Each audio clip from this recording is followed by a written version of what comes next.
I think we can go.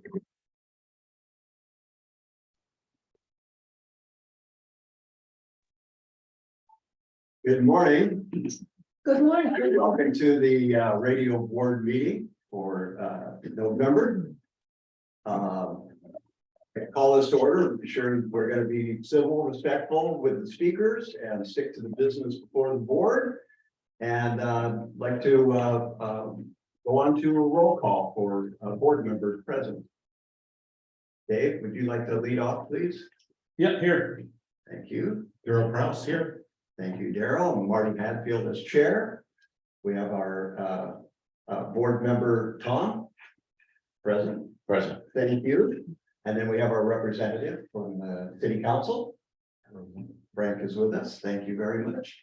And Roseanne's on board. Terrific. Thank you. Very good. Thank you. And also see that we have Trey. I understand Butch is not with us. He's unfortunately had a COVID pop up in his family, including himself now.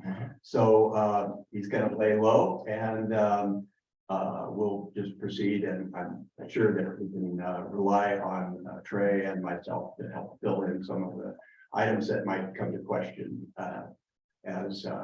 as we get into the business of the management side of the operations here. Time for approval of the meeting agenda. Take a moment to review it, and then I'll ask for the usual motion to accept. So let's double check.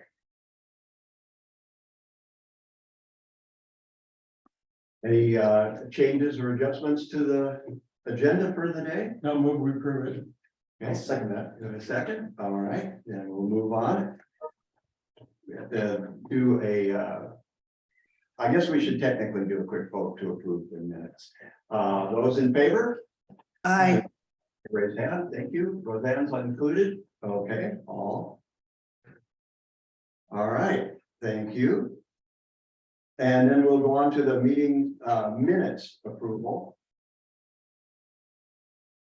Sarah released the October 25th meeting minutes.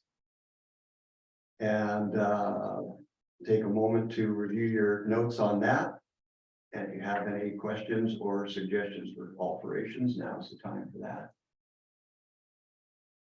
Okay, do I hear a motion to approve the minutes from the previous meeting? So move. And a second? I'll second. Okay, thank you. Okay, and a quick vote for passing the approval of the minutes, please. Everybody hands or spoken? Aye. Yeah, thank you very much. Okay. All right, time for public communications. Oh, by the way, we do have Mayor Martin joined us via Zoom. Thank you, Mayor. I didn't mean to pass you over, but thank you for being present with us. The radio board accepts written comments to be submitted by email no later than 9 a.m. A couple of days ago for each meeting. So we'd like to present a 3-minute opportunity for voices from the community to be heard.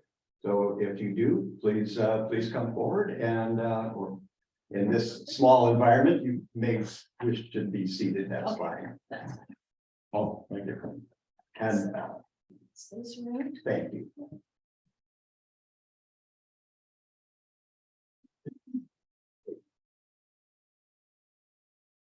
Hello,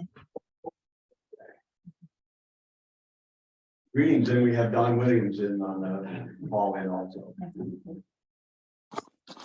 I have a couple of things if when I have a turn, okay? Oh, certainly, Don, thank you. Very shortly. PJ, would you like to go ahead and Okay. Yeah. Good morning. I'm PJ Faria, Peggy Jo Faria. I live here in the Ocean Shores, full-time resident, and this is to the KOSW Radio Board. I'm in attendance today to submit my request to return to KOSW as a DJ volunteer. There are many subjects the citizens in our city have confusion about, and I believe it would be an asset to all listeners to have an opportunity to hear the facts of many newsworthy issues that affect each of them. My understanding is that the radio station is not allowing any political discussions, and unfortunately, many issues in our world today are based on this very real right of the people to make their own decisions regarding their future. Therefore, to report the latest newsworthy information, the political aspect is not something that can be avoided and shouldn't be. I recently spoke to a senior woman who does not have access to social media and is fearful of using it. Since she then only has the radio for her access to information. Many Ocean Shores listeners are in this same category. The news reporting needs to originate from a variety of sources, not just mainstream media, the Associated Press, and major newspapers who have repeatedly shared the same story information. Local and national subjects should include varying opinions for discussion, thus providing the listener the opportunity to use their own discernment in making conscientious decisions. Interviews with people in our community and beyond can open the door to thinking issues through for each individual choice.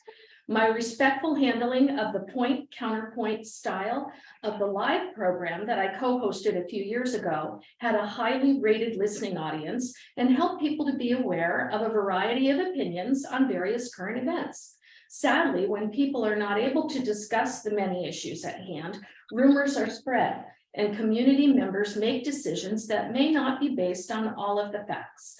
I recall rumors of building houses on the golf course, where I live, by the way, now defunding the library, and the mayor stepping down from his McDonald's managerial position.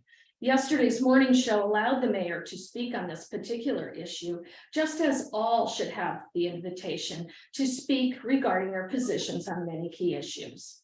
KOSW does have the responsibility as the local radio station owned by the city of Ocean Shores to be open and transparent with all citizens and their listening audience. Mayor Martin has stated that many times. This has been his promise to the citizens of Ocean Shores. And I thank you. Thank you. All right. Don, are you prepared? Yeah, can you hear me okay? Yes. For the first time, over a year, I'm having a fresh apple instead of one that's sat around for a year, but it's really good. Anyhow, good morning to you all. And just had a couple of questions. One is I want to say there continues to be a problem with the live streaming of the city council meetings. The last one last week was especially bad. There were numerous cutouts that seemed to be a function of the volume level. When the audio peaked, the sound system shut down, and there was actually long periods where there was no signal. And I don't know what that is. I have not listened to the recording, so I assume the recording is okay. But I hope somewhere in this new sound system they're putting in the convention center that somebody is working with them to make sure there's a good signal from that location. Anyhow, it's kind of frustrated to miss, right in the middle of the budget discussion, suddenly it goes dead, and was kind of frustrating. The other thing is, I haven't heard anything at all about replacing the tower in the public works yard. At one time, the county was involved in it. Unfortunately, today is the day that we have a chance to meet with Vicki Rains, but I believe she canceled her 10 o'clock Zoom meeting today. And I would have asked her about that because the county's been involved, and maybe Mayor Martin can explain about that. I don't see that in the budget. It used to be in the budget, I thought, but maybe we can hear more about it. And that's about it. I really appreciate everything the radio station does. A lot of people really do hard work. And I want to say the quality of the DJs is very, very good.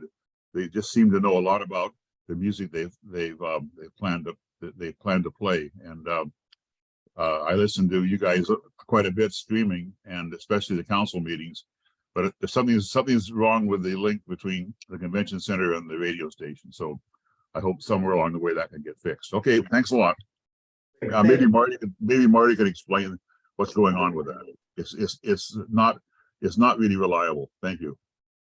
Sure, we'll look into that. We'll just hold comments at this point. This is just the public feedback to us. We appreciate that very much, Don, and I'll address those later on and anything that we need to get additional information from the convention center, for instance, we'll follow up on that directly. So thank you, appreciate that. Okay. And then Gina Rawlings is online. Gina has your hand up. I'm sorry. Oh, okay, now I see a hand. Hi, Gina. Welcome. Hi, Sarah, thank you for recognizing me. A lot of times I get lost in the mix. So it was a good thing that Dawn was ahead of me speaking because I was pretty upset. Not only did I have COVID, so I couldn't attend the meeting, but I wanted to find out what was going on.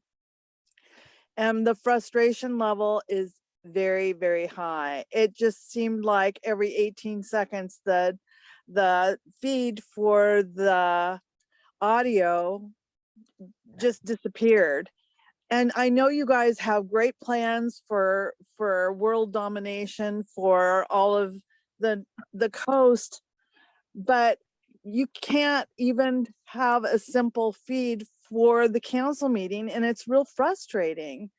There's a whole lot of things. I agree with Dawn 100%.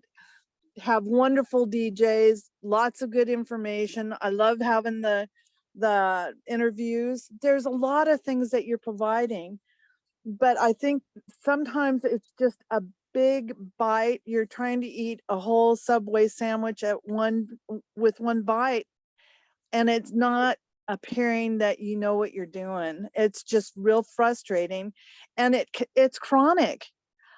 This is one of the things that I complain about on a regular basis, is that there's interference, there's dropped audio, and all of a sudden you'll hear music.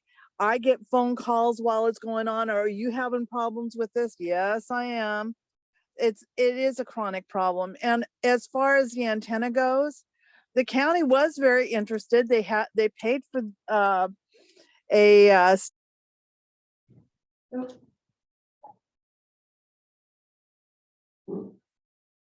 We lost your Well, vote. just. I think those are concerns. We lost some of your audio, Gina. I'm not sure if you can hear us. I'm muted right now. Oh, yes, I can hear you. okay. Anyway, the county had plans to update their 911 system.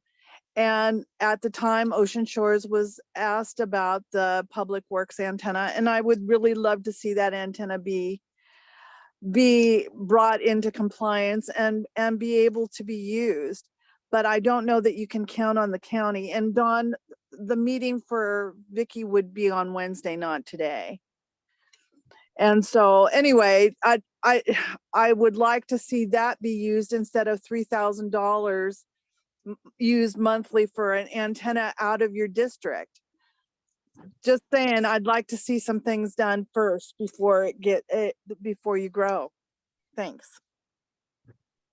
Okay. Thank you, Gina. I appreciate that feedback. Got another comment. Oh, I'm sorry. It's okay, I slipped in your slide. You did. I'm too focused. Thank you, Susan Canary. And I'm glad that I had the opportunity to come today, and I'd like to support what Peggy Jo said earlier. I used to listen to her show. It was one of the shows that I tuned into. I can't remember the name of the gentleman that you did it with, but the best part was when you were on both sides and you were arguing very respectfully and giving both sides of whatever the issue was. And it was entertaining, it was informational, educational, and the fact that PJ wants to come back and do it again, hurrah, hurrah. And I do hope that you will agree, and I hope that there's a format that works for everyone. I'd also like, and I'm delighted that Mayor Martin is on the call today, we citizens would love to have an opportunity when he's speaking to call in with questions. And I know that at one point you did have that set up, and I would hope that we could do it again. And I think PJ's comment was that You know, we hear things or see things on social media, but we don't have an opportunity to personally ask that question. And it would be great if he was having his interview and we could call in and say, can you confirm or not this particular thing that we're talking about? Also echo the frustration of not being able to hear the audio of the council meeting. I can't stay that long, so I usually leave after I've done my comments, and it was incredibly frustrating not to be able to hear it. Delighted that it was recorded, and I have now heard it. I know it's got nothing to do with this meeting, but the planning commission meeting audio is also not something that is tip top. And I'm just saying that because Sarah's in the room, so thank you, Sarah. Thank you, that's it. Okay, thank you very much, Susan.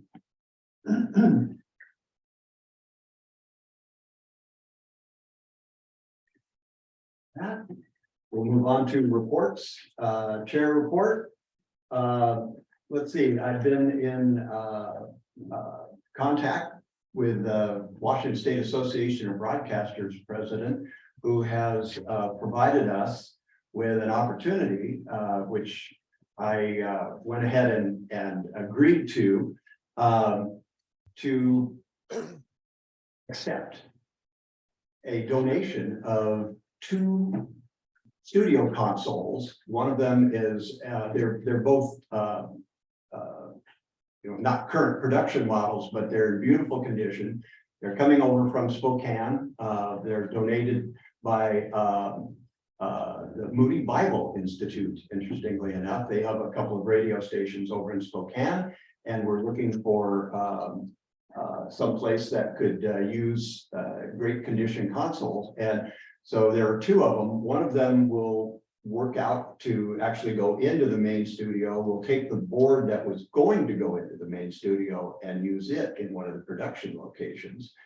The second console that we'll be getting from them, it's physically too big for our space. It's an 18-channel board, but they offered it to us as support parts for the other one. So we'll be able to have a fully functional system for many, many years to come. That will be in a very nice 1.5 generations beyond the state of the art today. So it's not too old, but in terrific shape. So I wanted to bring that to the attention of our board and our participants here in the city. Another thing is the Public Safety and Homeland Security Bureau has announced, this is a FCC public notice regarding some upgrades to the emergency alert system. They're non-impacting for 1 year. December 12th of 2023 is when the new rules go into effect. That is in order to give the manufacturers of our emergency alert equipment an opportunity to manipulate their software so that it will handle the new requirements for the FCC.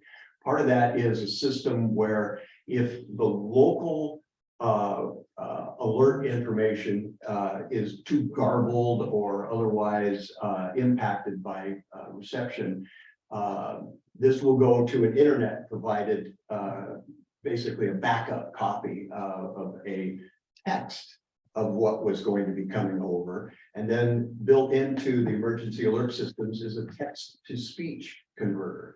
So if we can get the speech, we got it. Otherwise, we can take their text. It goes through a reasonably natural human sounding voice converter, and then we get the emergency alert that way. So it's a big step that the FCC and the Homeland Security folks have taken to assure that we have a higher quality and general improvement in the emergency alert information that's provided. Secondarily, it creates a return loop to the FCC, their reporting system that will verify when alerts go out. So in addition to us having our own recording mechanisms built into the system that keep logs of when the alerts came, when they were retransmitted, that sort of thing, there's an automatic handshake that goes back to the source that will say, yeah, we got it.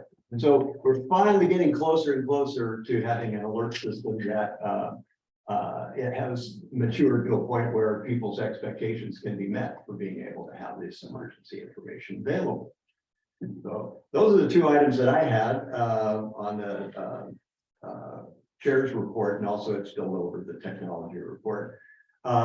Butch not being here, Trey, would you care to present some station report? Okay, I first wanted to address the city council meeting problem. We had a device that failed, and the reason why the sound quality wasn't good is we were taking it off the web. Off of what? The web. Oh, the web, okay, web. We were taking the web feed because Ken and Dave were down there and the sound card wasn't working adequately. And we tried troubleshooting before the meeting to see if we could, figure out what the problem was. Couldn't get it to go. So our backup is to use the web feed, which anybody else can use, off of the city website. And I agree that it was cutting out a lot, but at that point, there just wasn't anything I could do about it from being in the studio. I tried to cut out when I transcribed the recording to get up on the web. I tried to pull several of those long pauses out, so it was a little bit easier to listen to later on. But anyway, we ascertained what the problem was, and I don't think we'll have that problem going forward. Prior to the last meeting, I actually think the prior 3 or 4 meetings went really well. And several people called and told us that they thought the sound quality was great. And it's, it's one of those things. One, we're all volunteers and, people do the best they can. And number two, we just don't go to meetings carrying, doubles of everything. And so if a part ends up failing, it ends up failing. So that is my explanation for that. If anybody has been by the station or been close to the station, you probably noticed that we have a little red barn that is now sitting right next to the station, and it's gorgeous. And it will really, I think, help us out here because, my section back here, the production area, is just piled with stuff. And so the plan is when Butch gets to feeling better, we're going to insulate and drywall it and get some electricity into it because, we could just take it as it is and start loading stuff in it, but then we'd end up with the same problem we had with our little resin shed, which is everything would start mildewing. So it's very important to get heat into that building. And so once we get that accomplished, then we're going to take a lot of this stuff that is just piles of piles and put it in there in a very orderly fashion. And that should make our little station a little more inviting when people come in. Another thing I wanted to address is we've been having a great deal of trouble with our website. We're constantly getting hit with notices that we're having, I don't even quite understand it completely, but having all these overages and stuff. And Damon is just about ready to pull what little hair he has out because back in the day when we first went with Host Papa, they had great customer service, but you can't talk to anybody on the phone anymore. Everything is done by tickets. And he's gone back and forth and back and forth and back and forth. And every time he thinks he's gotten a problem solved, something new happens. And so anyway, he has made a recommendation that we switch off of Host Papa to GoDaddy. I think as many of you know, Damon does a lot of IT work for a variety of organizations, and he has stated that GoDaddy is very, very easy to work with. And I just think that it's time because, we get probably 2 emails a day from them complaining that we've exceeded bandwidth, or and all these problems happened after we got hacked. Our website got hacked, and it's just never been completely fixed after that. And so I've got a thing here that Damon had talked to GoDaddy, and they've offered us some costs for what it would be for a year, or if we paid for 2, or if we paid for 3. And I'd really like the board to consider allowing us to move our contract with Host Papa. The anniversary date, I think, is March. But I'm just so worried that one of these days that they're just going to shut us down, because they keep saying we're going over this or we're going over that, but they can't seem to explain to us why. Okay, well, okay, we'll take that under advisement. We haven't, if we're gonna wait until the anniversary date, perhaps on our next meeting, you could get us a cost profile on what it would be to make a transition, and then we'll just move on. Any other items there, Trey? Let's see. Well, of course, this is Thanksgiving week, so we have a few people who are going to be out doing family things, which is very understandable. So going to have probably this week a few more robot lists than normal. Okay, great. Well, thank you. I have a question for Trey. On the usage, on your internet usage, are you allowed so much bandwidth squirting out, or is it dependent upon how many listeners you have and the number of hookups? You know? There are like I said, it's been very difficult to ascertain what they're saying we're going over, because Damon, who is much more well-versed in this than I am, keeps trying to get them to explain to him what the problem is. And that's been one of the issues, is that they keep, it's almost like, a lot of times these days when you call to get support for a variety of organizations, and they have people who read to you from a script, they just keep repeating the same things over and over again. And so it's like Damon is just beyond his wits' end trying to figure out what exactly the problem is. Now, some of the stuff that when I was doing some of this, it was like dependent upon how many hookups you have, and or how many bits of data that goes out. Well, Trey, Host Papa is not our streaming outlet, right? Host Papa is our web host. Right. So there's a differential there. So the streaming aspect is through a separate entity.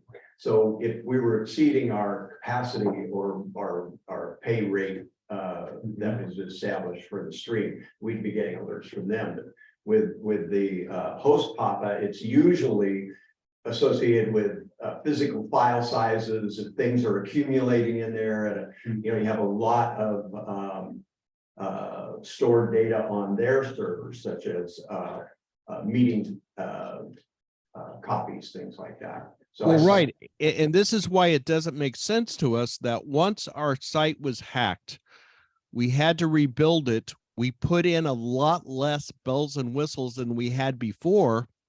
Prior, we had none of these warnings. Now we're running a much more slimmed down operation, and yet they keep complaining that we're popping over certain things. But then when we try to get them to say, okay, what exactly, we're just getting vague answers. Okay. All right, well, we'll roll up our sleeves and probably look toward making a change in the future when we get the numbers for us. Thank you, Trey. Appreciate that very much. We'll move on to the technology report.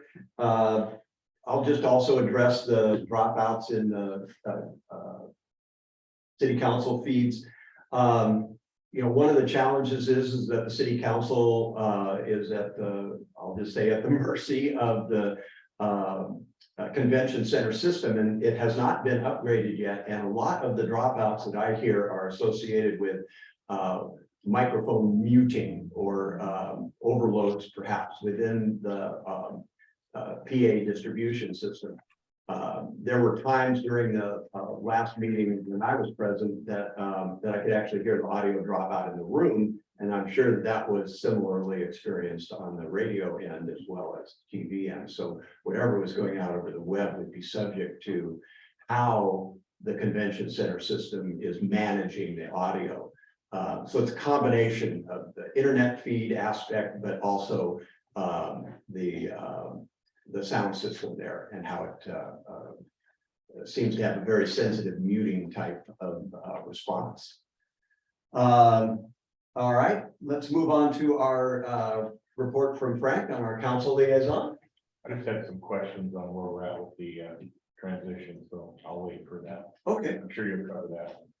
yeah, I think so. I'll be doing that under board member report. Okay.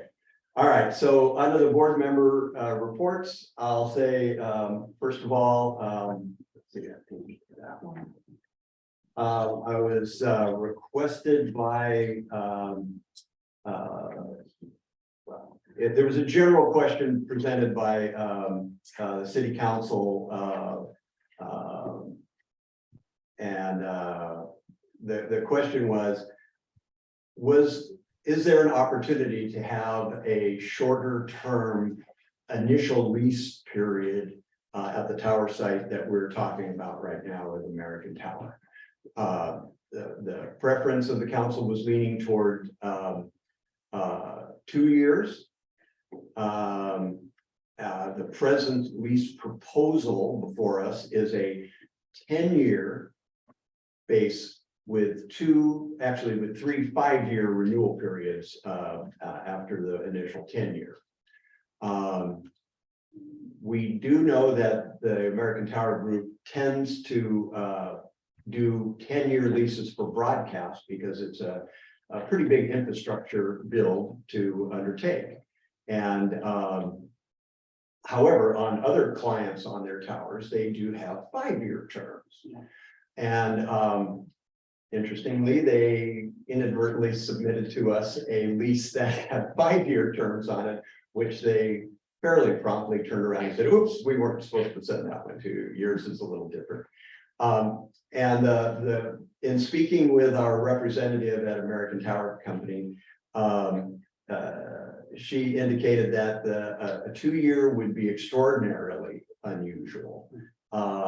That in fact, they have not done 2-year leases in the past. They have an option of doing a 1-year lease if you are a tenant or prospective tenant who is involved with an FCC application that is extremely time sensitive, and you're actually trying to move to another tower that American Tower owns. They'll grant you a 1-year term just to continue the lease, not that you're actually going to build it, but just so that the FCC is satisfied that you still have an opportunity to build there, but ultimately move on to a different one of their sites. But they've taken my request and they're going to get back to us and let us know what kind of term that they might be able to come up with. The expectation, frankly, is that if they did entertain a 2-year lease to us, it would be significantly higher than the base 10-year lease because they're in the business of making money.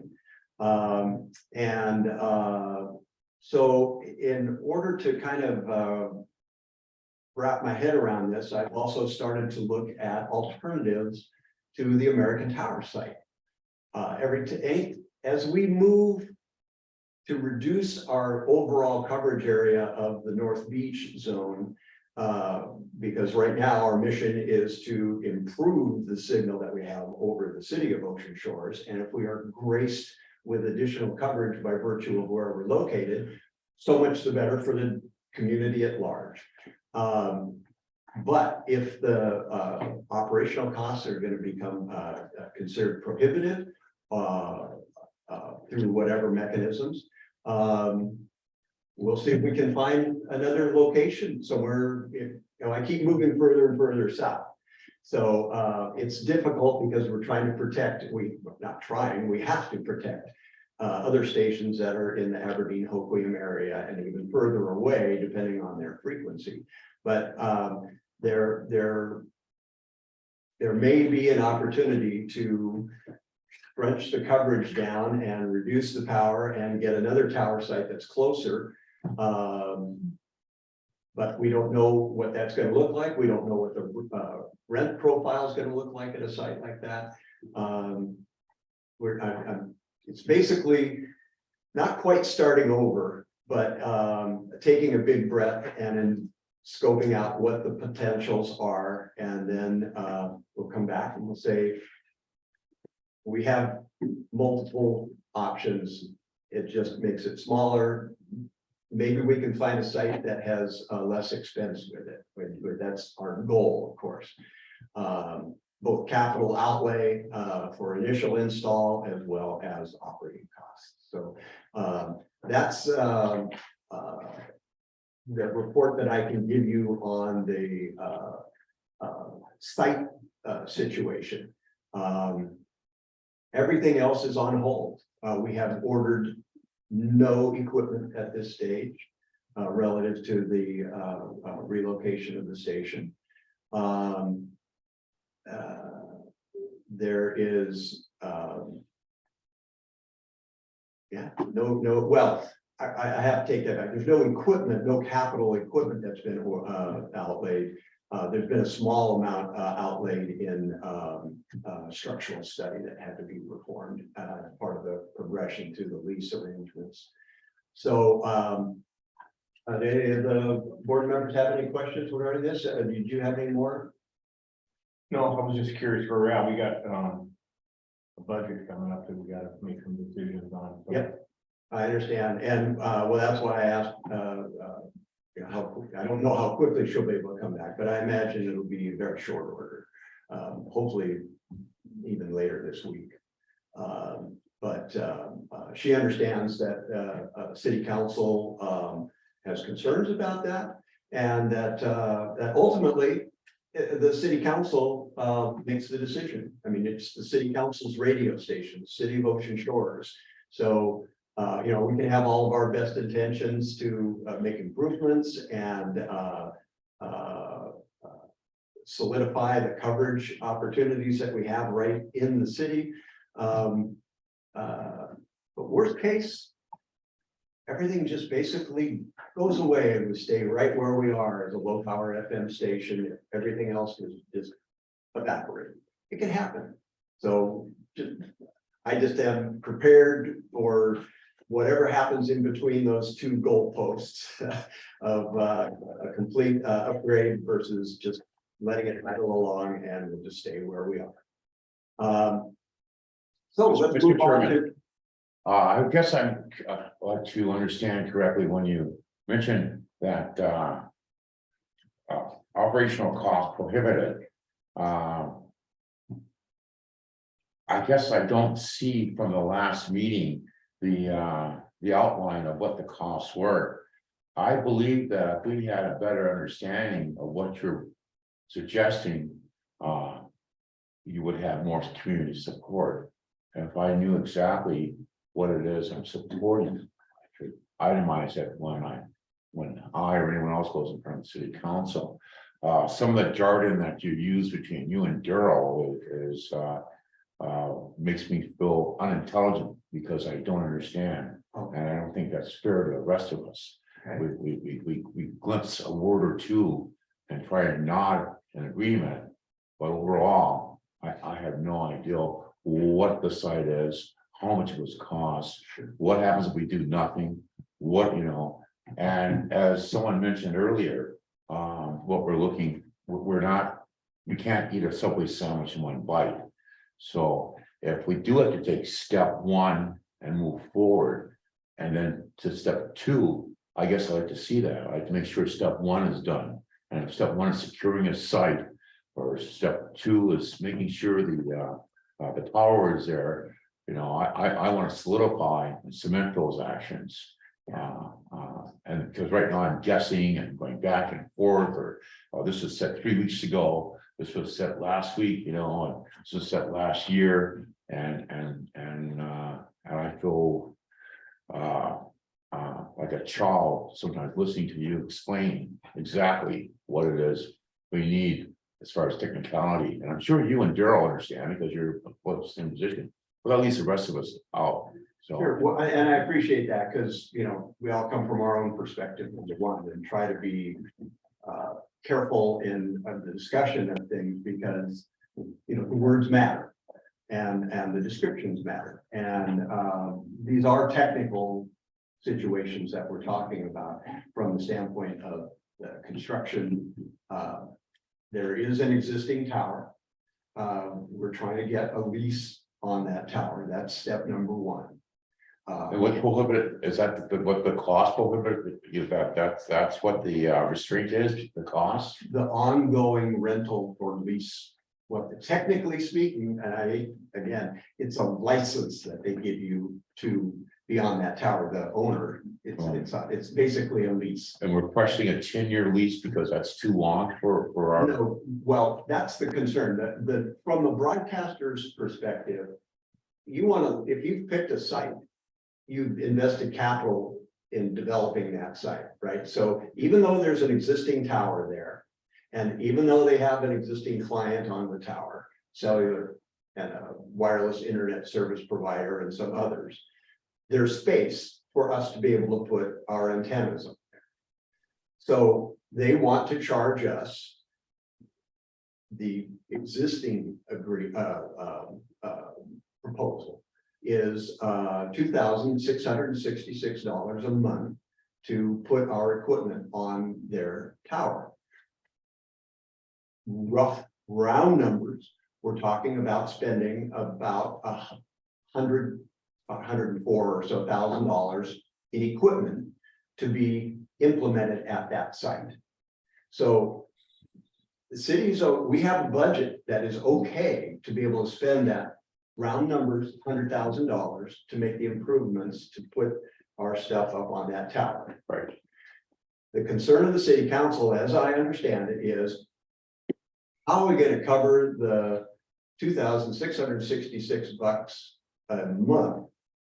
That's not including utility power, which will be small, but you know, and we put some of these numbers before the council. They, I believe, have a good perspective on what the actual operating costs of the facility will be. But that's a concern because, you know, the city has their own budget levels.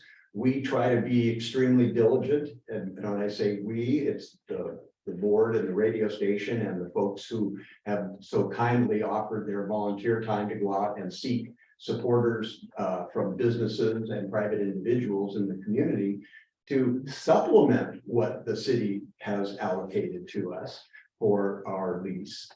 And under those circumstances, the concern is, what if, let me back up just a half a step, and I'll just say. Let me interrupt you for Mr. Chairman. Some of the alternatives for supplement, I think we discussed last week, there's some sort of group that's supplying. So is that actually working?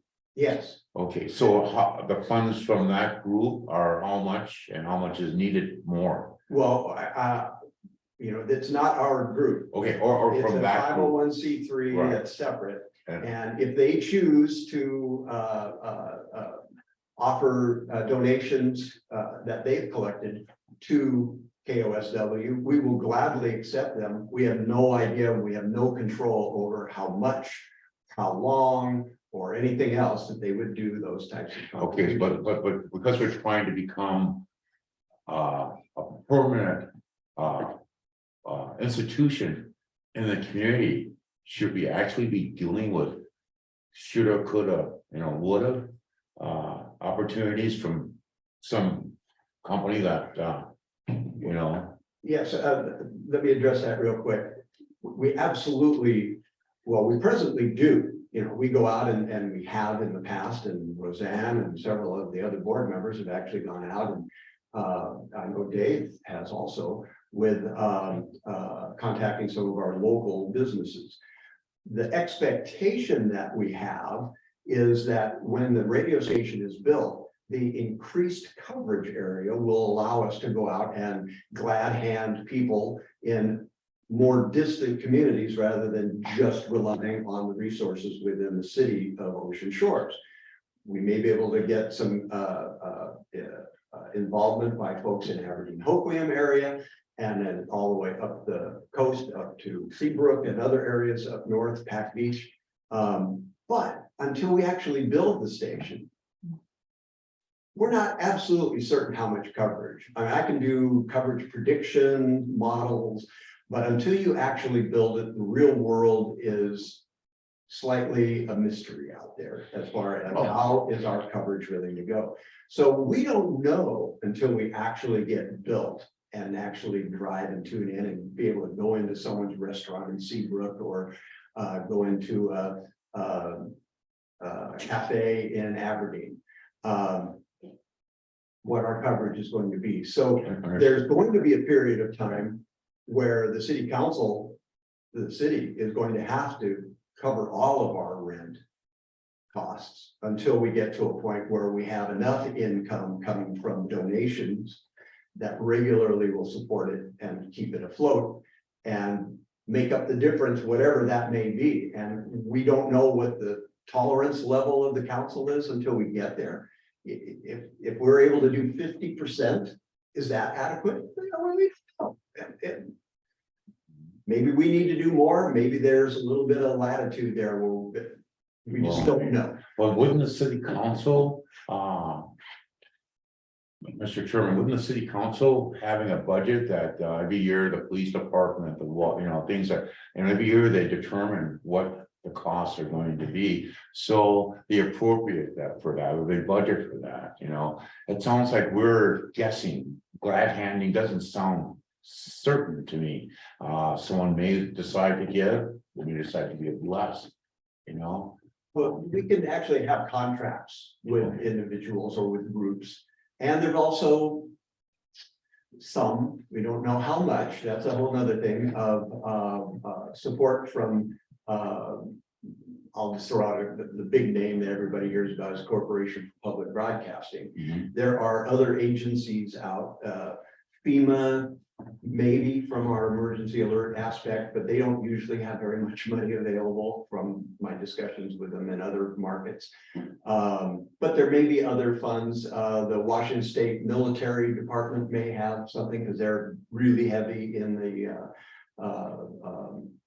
emergency alert environment. And since that's what our big, our big vision here is to be able to provide a good support mechanism for the citizens of Washington that live in the North Beach area and focusing on Ocean Shores, but let's extend our hands to our communities that are within reach. Right, Yeah. which is correct, Mr. Chairman. I guess I'd like to see a list of these people you're glad handing and finding out how much we may predict is coming.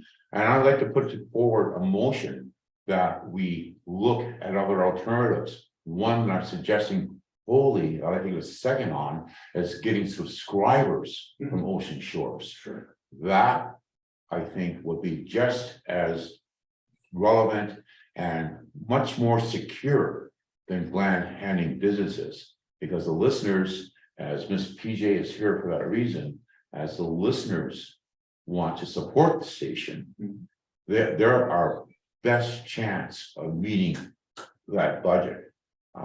Businesses, as we know, during the COVID, bam, all right. Businesses, as you know, during the winter, bam, So I guess I'd like to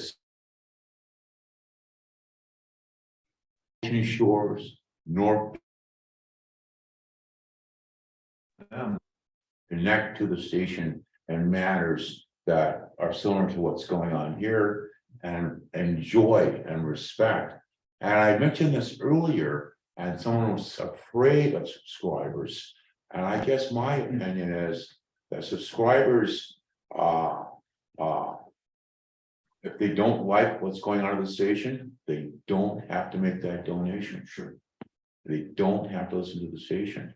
But as we know, more and more people, and one of the reasons I'm mentioning subscribers is because of the 60,000 tourists that come here who would like to stay in contact with the place that they love the most. So while we only have 68,000 residents, I know that there are other people who love Ocean Beach as much as you do, Mr. Chairman.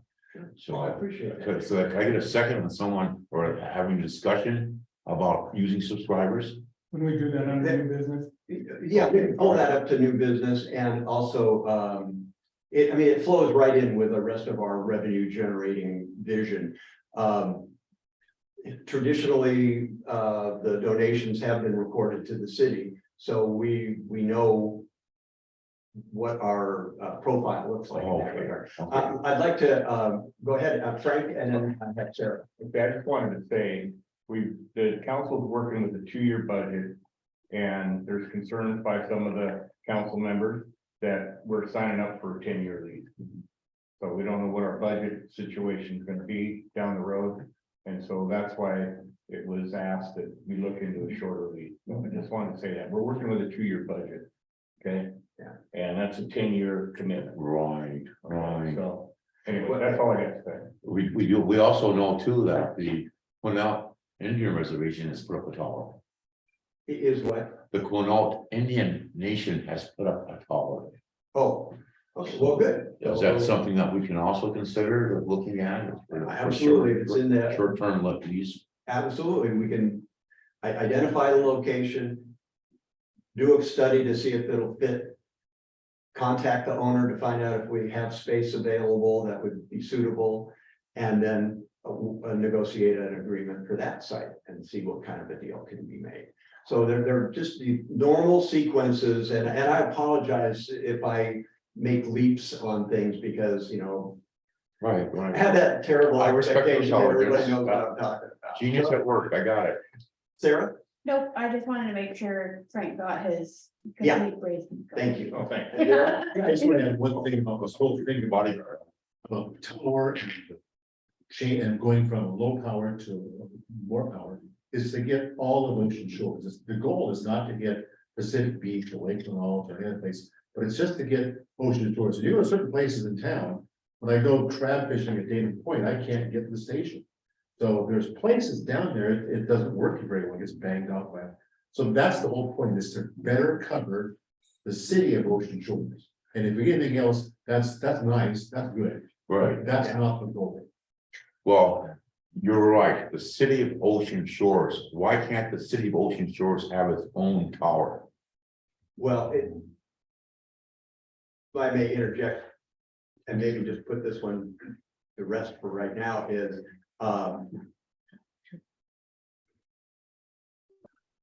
the best tower site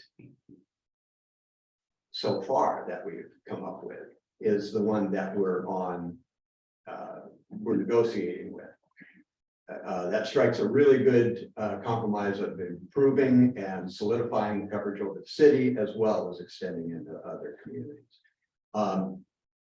If there's no tower in between where that tower is and where we would like to be, that we can either get a rent-free situation or something, the city would have to go out, do a tower site review, apply for a permit to build the tower, lay out the capital costs to build the tower, become site owners in essence, and either have a lease with one of the timber companies or buy the real estate from whomever. And then we would have our own tower, but it wouldn't necessarily be within the city at all. It would most likely be out so that we enjoy the best coverage we can get if we're going to go to that extent. I don't see that happening. It doesn't. Does it cost? Because it costs? Because to build one of these towers at the end of the day is several $100,000. Several $100,000. Right off the bat.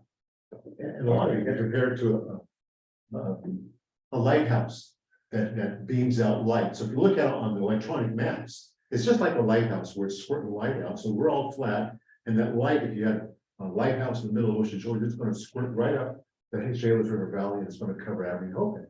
Now, if you've got it a bit north, you've got some mountain ranges to block that electronic light, if you will. So that's the reason why you have to get lights up there. Well, I would like to see us just go after this perfect site. If we can discuss them having a 2-year lease, Right. or if we can go to the city and say, hey, in the real world. We can maybe be able to get a 5-year lease, but I want to be able to have my ammunition in Yeah. my pocket and, my holster, or what's this got, there he is right there. Well, that's kind of where we are. Yeah, okay. We're at. the Right, well, point where- then when you go in front of the city council, I guess, does Daryl go with you? Do you have any support, backup, or someone? Well, I usually just communicate through Sarah to the city council, but occasionally I'll be asked to provide some information specifics. So, We don't actually go in front of the city council with our. no, Frank carries our activities back to the city council. Okay, all right. You did your budget presentation Yeah. in front of the city council. Oh, all right. But that's it. I mean, if there was a crying need, I could certainly go stand before the council and, explain whatever the circumstances were, but we're not at that point. I don't think at this stage. We still have negotiations to go on and that's Well, kind of where we maybe are. the city council feels that we're prolonging this, like a fester, that just is not gonna heal. Because, Well, that's for them to decide. It's their radio station and how they want to react to the opportunities that we present. We go with the flow. thank you for explaining that. I feel much better now. Yes, John would like to say Oh. something if you'll. yes, please. Recognize. And my apologies about interrupting, but Marty, I have a concern because we are almost towards the end of the city council budget. The council has had discussion. There are many members on the council that have concerns about what your requests are. And I'm listening to this conversation and I am more unclear of actually what you're asking for going forward. And I have a concern, just as the discussion that you're having, that the council may decide not to fund your antenna just because of the lack of clarity of what the radio board actually wants from the city.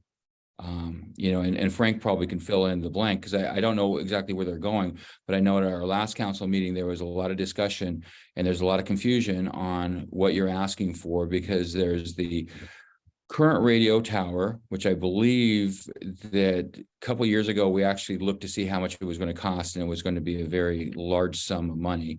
And that's where the alternative came. So I'm thinking that you as a radio board need to figure out exactly what you want to ask from the council and be able to clarify with the council members of what you're asking for, or we're going to end up passing a budget and you will have significantly less money than what you're asking for.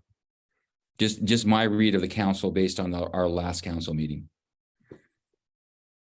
Okay, would you advise then that I kind of put together a little bullet point? Well, I think that would be good, but my bigger question is, does the board support what you're asking for? Because it seems like just listening to this meeting, there's a lack of clarity of what you guys want to do. Okay. Is that a feeling among the board members? No, he's not from this gentleman. I believe we're discussing what we're doing and making a solidified decision that we can stand behind as a board. Yes, and where the confusion is the role that the city council has, whether or not it's an overseer or whether or not it's the fullback that's blocking us. I think those are the concerns that I have.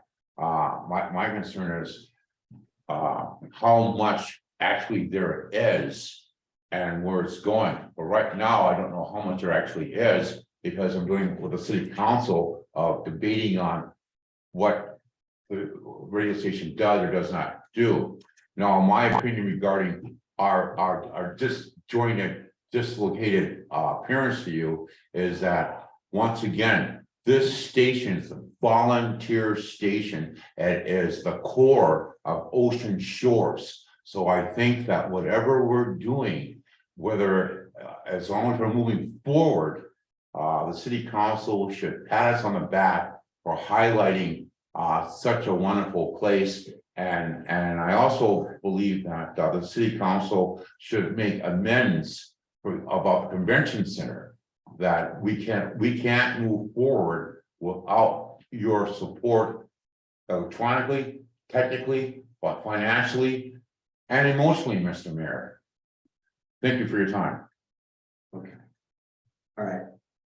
Well, we'll regroup, excuse me, and make sure that we can fulfill the descriptions to the council, so that I guess I was under the understanding that the descriptions had been adequate, but obviously that's not the case. So I'll actually, if you don't mind, Sarah, maybe I can work with you to put together bullet pointed items that describe exactly where everything is and the how and why of it in simple terms. And I'll hope it not be engineer. Right. Yes. Have the same thing when we were going through all of the purchasing and what does this mean? What does that mean? But I do think what the council and the community absolutely does need is a timeline. We tried to get this radio tower in the public works yard. This is what happened. This is where we moved with the FCC upgrade. This is what we needed with the tower. This would be the commitment by the council, because it's all these different pieces that have happened over a 2-year period, and it's all getting lost in translation. So I don't feel like the full scope. Not that you haven't done due diligence or the board hasn't done due diligence, and I think the mayor agrees, but it just has to come full circle. They haven't got the whole package. It's the tower was approved for funding in 2021. We're at the end of 2022. We don't have the equipment yet. We have a lease agreement for 10 years, but how did we get there and what is it that the council's being asked for? That's it. I just want to say, the council people I've talked to, the biggest issue is the going past the 2 years, not knowing, the 10-year lease is an issue. So if you could get it to 5, maybe that would be a little more palatable to the council. And I don't think they even know that aspect of like a Mira tower does 10-year typically, can go down to 5. They do not do 2. They don't even have correspondence that Yeah. states that to You go. can on. explain that. Yeah. So we'll get there, and as promptly as we can. But yes, okay, we'll put this together, and I'll try to be prepared for the next council meeting, hopefully. And we can get this moving forward, or at least some clarity in decision making. That's what we're really interested in, so. So, Mayor, if when we're talking the budget, we should be able to call Marty up to explain some things at that point. Yeah, I think it is, but as you know, because you're on the council, that there's a lot of questions. And that was one of the items that the council suggested taking out of the budget. Right. Okay.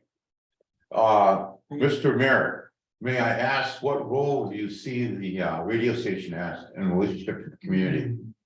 Well, I think the radio station is very important. I think it gives a voice of a local community, and I'm very proud to have the radio station as there's not a lot of small towns that have a radio station. So I think it's very important. And I did support, and I do support increasing the power and having more coverage within the radio. Is the issue that the council has a concern is long-term funding of the radio station, and can we afford to do that? I think the council and myself are very supportive of the radio. We just need to know clarity of actually what we're asking for, and to not make the decision of where we have a long-term financial commitment that we cannot afford to do ongoing, and I know that as you guys talked about getting subscribers, doing other areas where you can get some additional funding is all possible solutions. And way back when, in the radio station actually had one of the strongest outside foundations before the city ran into financial difficulties. So I'm supportive. It's just that we are in the budget position, and we have 2 meetings left, and the time is running out, and the council needs to make a decision, and they've got big questions of whether or not they're going to fund going forward, all the requests that you're asking for. Okay, we'll continue then. Okay, thank you. All right, Daryl? Yeah, I've got a couple of things. We've, over the last couple of months, we've actually formed a formal sports team at KOSW. And today we are having a meeting at the high school with the sports team and the boys basketball coach and the entire basketball team, followed by the girls basketball coach and that team. And we're going to go over a little bit of our plans about broadcasting the boys and the girls games. We plan to do both of them equally. We'll have a chance to talk to the team. One of the things that I want to emphasize a number of things to them, but I'm going to give them a heads up on the type of questions that we're going to ask them for a post-game interview. And I'm also going to stress upon the importance that they're part of the show of representing the city, and that when they play the national anthem, I want to see certain types of behavior. So that's my big goal for that. So we'll be talking to the both coaches and the teams, and we'll also get them, probably do some interviews and use that for this Collins Sports Show on Saturday morning. So we'll invite those guys to look at it as well. And other things, I just received this last week my press credentials for the Apple Cup. That's why I'm all decked up like this, because I was going to give Butch a bad time. So, I will be at the game reporting for KOSW again. Fantastic. That's awesome. Yeah. That's all I've got. Thank you. Rosanna, do you have anything for the board? Nothing to report today. Thank you. Okay, thank you, David. Yeah, I've got a couple things. Shane Frank walked out, but I first of all want to thank you, Marty, for your efforts on the on this FCC thing. I've had a FCC license myself for over 10 years, and I do appreciate the work that you put in to just get the license. I mean, if anybody around here thinks that, oh, you can just do this anytime you feel like it, well, good luck, because this may be their last and only chance. I'm not saying it is, but I'm saying it may be. And if anybody else, like if Seabrook or any other town up and down this coast tried to do this, it would never happen. Never in a million years could they get exactly what we have. And if you don't think that this thing goes through, and we can't show some of these other communities what we have, they will be licking their chops and hoping that a short-sighted city council or somebody else doesn't support it, and they would be there with open arms, I'm sure, to take it right off our hands and relieve our taxpayers of any financial effort to take this FCC license, which is a very rare thing. And I also appreciate that when you don't own the tower, you don't set the terms. And so, sure, the council would love to have a 2-year contract. I'd love to have a Lamborghini. But I realize that I can have a Chevy in my driveway for a while, and I can afford that, but because I'm thinking long term. But if I wanted to lease a Lamborghini, I could probably lease one for a couple of years, pay the price, and give it back. And so I think the reason I say that is sure you might arm wrestle somebody into getting a 2-year or a 5-year contract. But what does that do for the city? Well, what that does is it drives the cost right up through the roof. And I'm speaking from experience. I know how the FCC and some of these tower operators work. It's drive the cost right through the roof. And then if you think that the next 5 years, the price is going to come down or remain the same, well, you are nuts because the costs are not going to remain the same or go down. So anyway, I just want to say, Marty, I appreciate the work you have done. I sit a couple times a week with citizens of this community that are all FCC licensed people. And I know that they sometimes can't believe their ears what they hear because it's just misinformation. They don't know. And I was flabbergasted when I was listening to the radio feed, even intermittent as it was, at the last council meeting and knowing that you were sitting right there at the council meeting, and yet they didn't bother to call you up and ask a question. They had another question, before you about, some other aspect of the budget, and they didn't hesitate to bring a lady up and have her talk at the meeting. But when it came to the radio, no, they had no questions for the guy in the room who knew everything about the radio. And so then they take a break and tell you, well, Marty, we're not gonna have any questions for you, go ahead and go home, which that's good since you had to go to Edmonds or something the next day, which anyway. So, that's what I wanted to say. I also think that there is an opportunity for this city to make money if they were ever interested in it, or income from towers.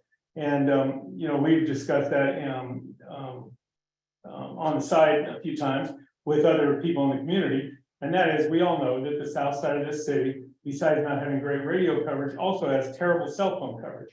The city happens to have a piece of land over there, it's called the South Fire Station, that covers the south side very well. It is far enough away from the airport where they would not have any height limitations with the FCC or the FAA. And if we ever approached a cell company, like, who knows, there's a million of them out there, and said, would you be interested in a piece of the property we own, there's probably a better than average chance that the cell company would say, well, sure, we'd love to, what would you like to charge us for rent? And then the cell company at their expense would erect their tower, and we would still own the land, and we would, the city, when I say we, would get a monthly income from that, and then the cell company would also offer our citizens better cell coverage than we currently have. So I think there are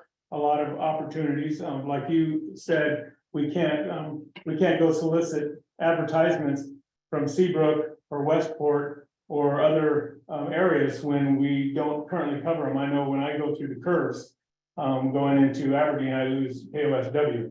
And that's unfortunate sometimes, because then we can't warn people that are coming this way that, hey, there's a wreck on 109 or something, and which I have seen before, and try to point that out.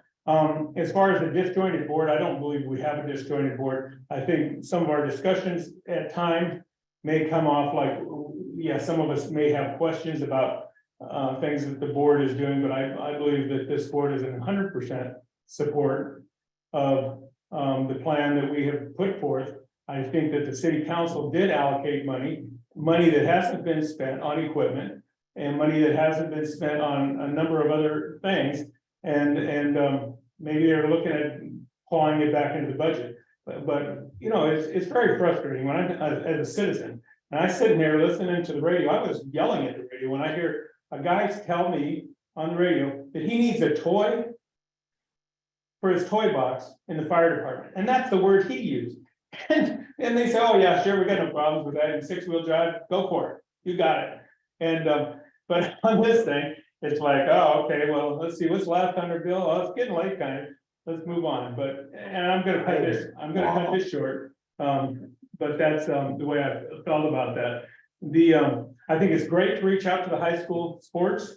I really believe that will help us get even more buy-in. I'd love to see some of the high school us incorporate some of the students and get them possibly involved in broadcasting, and open up some other opportunities for emergency communication. As a FCC license holder myself, I am active every month with the tsunami sirens in town. I do active drills with the Department of Emergency Management, and try to help coordinate here with Ocean Shores and some of our sirens, and report live time that they're going off, or like in the case of last month, none of them went off.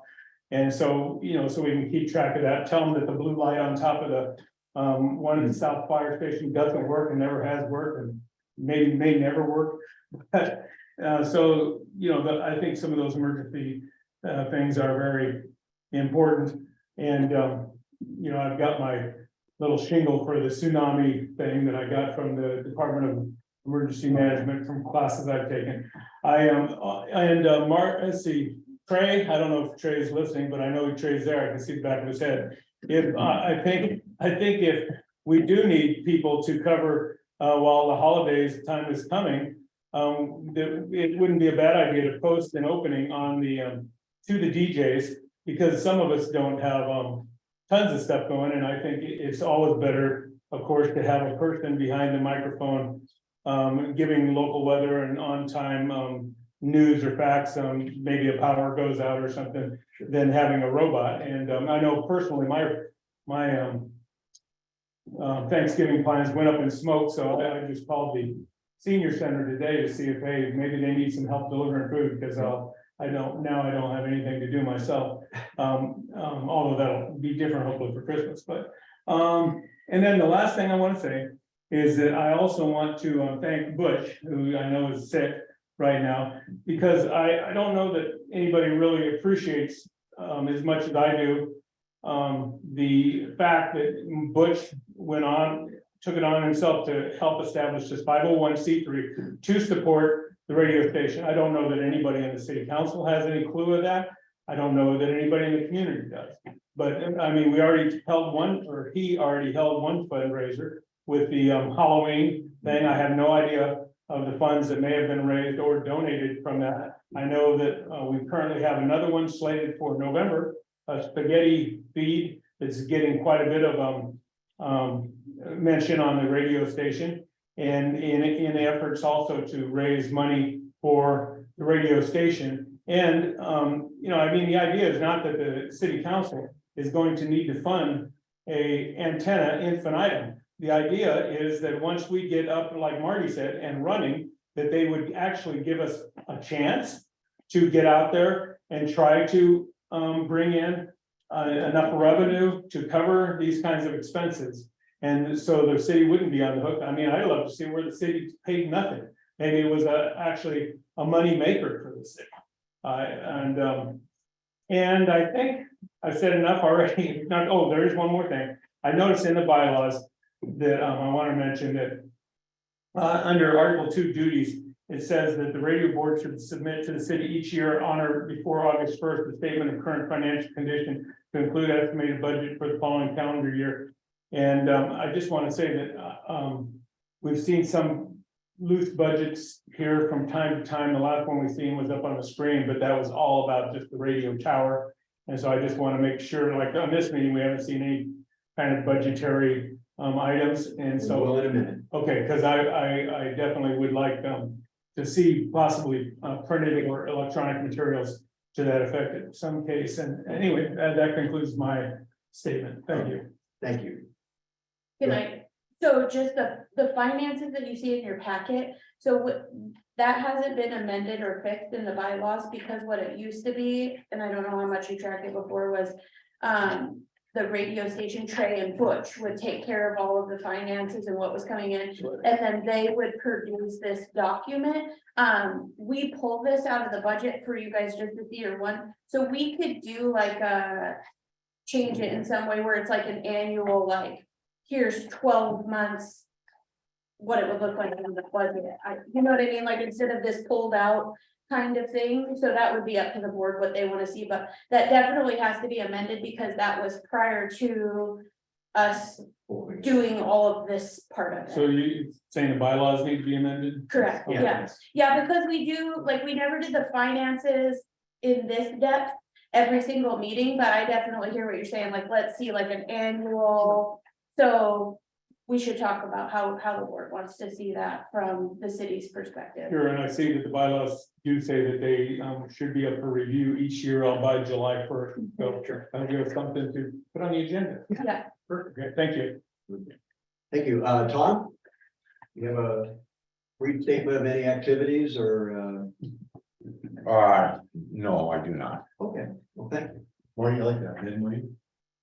Since the, only add one thing since the last board meeting on November, was it 3rd? I went to the high school to their coaches meeting and attended that, where it was a meeting of all the various coaches under the new athletic director of high school.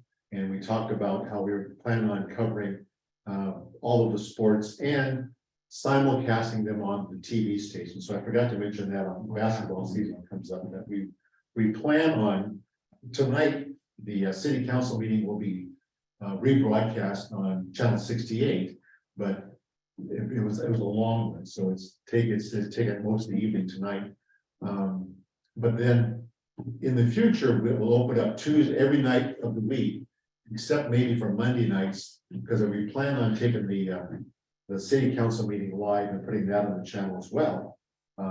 I forgot, it's a volunteer thing, and I forgot to go down for the last meeting and set it up to do the simulcast. And it would have been an issue anyway, because it was so long. I have to put in the start time and the stop time, and I'm sure it would have whacked it off somewhere in the middle, and someone would not have been very happy, because it's a robot thing. So anyway, but yeah, so I did this sports meeting, and we talked to the people, and also talked about getting students that are interested in broadcasting in television and or radio, that we put the word out that we want them to do some stuff. We also will use them as a conduit for their fundraisers, that we want to be included in that, both on the TV and the radio side, and that they're doing a lot of their own screen printing, and we said we can help you guys sell some of that stuff. So Fantastic. and that's it. Great. Thanks for the added description there, Sarah. Okay, Sarah? A little Oh. financial. So the finances are in your packet, and as always, we're a month behind. You can see that the expenses went because our accounts payable department got caught up, and there was a lot of invoices that needed to be paid.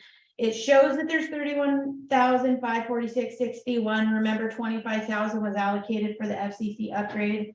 As you've already discussed, the council will have to discuss how that moves forward. So it shows about 6,000, but to remember, these are always 1 month behind. And there was one bill that has come through that was about 6,000. So Butch and Trey know we've bought all the things. Yeah. Of course, there's wiggle room if something dire comes up, but I mean, they did an outstanding job staying right on track. So that's. Okay. All right, thank you.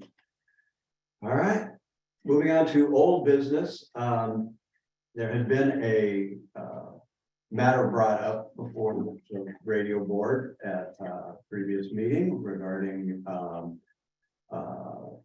travel mileage reimbursement for volunteers. And we've received a guidance email from the city attorney, Brent Dilley. And he has pondered the approach of asking if there are legally required mileage reimbursements, as that was the way it was presented and written up in the meeting minutes. So in looking at that and reviewing the legal parameters of reimbursements, I'll just read the message back from Brent. And he says, as a follow-up to my telephone conversation with Scott earlier this morning, the city is not obligated to pay a volunteer mileage reimbursement. If the city had a policy on reimbursement, it would have to follow that policy. But he understands the city does not have such a policy. And so therefore, there's no recourse through the city for reimbursement on travel. Now, in speaking with, so that basically closes the matter from the perspective of the city's exposure on that. But I wanted to also say one of the concerns was relative to covering sports events, as Daryl described, basketball games, football games, particularly outside of the immediate city boundaries, or within the general vicinity. The main thought was situations such as having to go to Centralia to cover a basketball game, or I don't know, potentially West Olympia or somewhere, who knows. Regardless, in speaking with Butch, one of the considerations that is being made as programming managers for the station is whether or not it actually brings enough to the table, so to speak, to cover those distant away games. So there is a consideration as to whether there is an interest level at the management of the station to even do away games. So it's being mulled over internally. We put to bed this question of reimbursement for any kind of mileage. And now it's just a matter of meeting the programming needs of the radio station, because there are a lot of away games. And as I understand the circumstances, and unfortunately with Butch not being here today, I can't address the little nuances of it. But I will say that the intention is to minimize the disruption of programming to Cary Sports. Because there are so many games that he is kind of forecasting the potential for there having to be so many interruptions in routine programming that it would start to affect the shows that everybody has come to appreciate, that they get an opportunity to experience over the radio station. So without disrupting programming, that whole matter may slowly put itself to bed regardless. But I just wanted to make understood we're not cutting things off from programming. Go ahead, Trey. Yeah, I wanted to add some other things. One of the things with Please. what? If you could keep it brief, I'd appreciate it. Okay. One of the things that it's been kind of short circuited lately is we haven't been selling underwriting because, you know, with the idea that we were going to be moving frequencies and upping our wattage, you know, it's kind of put our fundraising kind of in limbo right now. And, you know, hopefully soon this will be rectified so we can get back to doing it, because it makes a big difference whether you're selling underwriting for a 150 watt station as opposed to up to a 6,000 watt station. So that's one consideration. The other consideration, you know, basketball, it's kind of rough to do all the games because it really disrupts programming. But football, we've always had a commitment to doing all the games.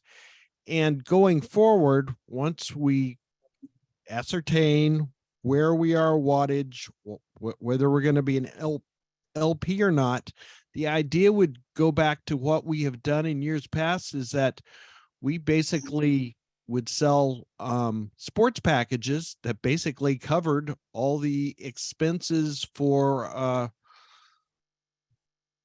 the out of area sports travel. Because let's be honest, you do a football season, you know, up until this year, I did all the away games and I drove to Forks. I drove to Ilwaco, Toutle Lake, Kalama. You know, every year there are 2 or 3 long drives. And finally, the other thing that we may do with the travel is shift the travel over to the nonprofit and have if people need reimbursement or something, the nonprofit can cover it. Those are some nuances that I just assume those will be addressed separately. I don't know if that's part of this discussion. Is that okay, Trey? Yeah, well, I'm done with what I was going to say. Okay, thank you. I just wanted to bring up that the Booster Club might be an avenue to get reimbursement, especially if we were looking at playoff games. Maybe not the regular season games, but say one of the teams makes the playoffs, they would certainly want that broadcasted, and I think that good chance they may support that. Well, again, it's a programming decision, so yeah, I'm sure we'll follow through. Real quick, I talked to a tax advisor about this issue, and you're not allowed to deduct any volunteer time on your IRS disallows that. You can't deduct time, but you can deduct money. And you can put it in, even if you do the short term loan, you can still put it in. okay, as a volunteer. As a volunteer, yes. Okay, well, I don't want to go down the road of pushing any kind of tax advice or anything out. We'll just say that there are opportunities for covering those as a deduction basis. Let's just leave it at that. Okay. Let's move on to new business. I believe there was something that was brought up very early. Did you amend the agenda for new business? It's on there. No, It I just mean says- the title, No, right? so we can't. Well, unless you amend the agenda and vote on it first. So to add something to new Correct. business, we Yeah. have to do that now. Mhm. Oh, look at that. What was the, okay. Is there a desire to have new business added today?